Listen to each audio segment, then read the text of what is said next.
નમસ્કાર મિત્રો, ATV news ઉપર આપનું હાર્દિક સ્વાગત છે। હું છું મહેશ ને ફટાફટ નજર કરી લઈએ મોટા સમાચારો પર। ઓક્ટોબર માસ ભાવનગર જિલ્લામાં કમોસમી માવઠાના કારણે ખેડૂતોની હાલત કફોડી બની। ત્યારે એક તરફ જ્યાં ખેડૂતોને પાકને નુકસાન સહન કરવાનો વારો આવ્યો તો બીજી તરફ ગૃહિણીઓને શાકભાજીમાં વધેલા ભાવને લઈ મોંઘવારીના માર સહન કરવો પડી રહ્યો છે। ત્યારે વાત કરવામાં આવે તો શાકભાજી પાકને નુકસાન થવાના કારણે આવક ઘટતા ભાવમાં વધારો જોવા મળી રહ્યો છે। ત્યારે ભાવનગર જિલ્લામાં ગત અઠવાડિયા દરમિયાન સાર્વત્રિક કમોસમી વરસાદ જોવા મળ્યો હતો। આ માવઠાના કારણે તમામ વર્ગની હાલત કફોડી બની છે, જેમાં ખેડૂતોને કપાસ, મગફળી, ડુંગળીની સાથે શાકભાજીઓના પાકને પણ મોટા પ્રમાણમાં નુકસાન થયું છે।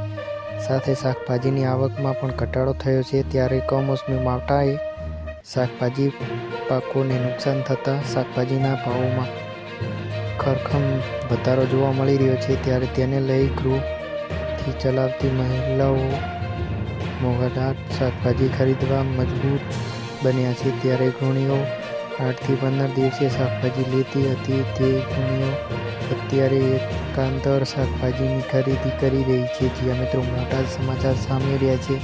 બસ મિત્રો, અત્યારે આટલું જ।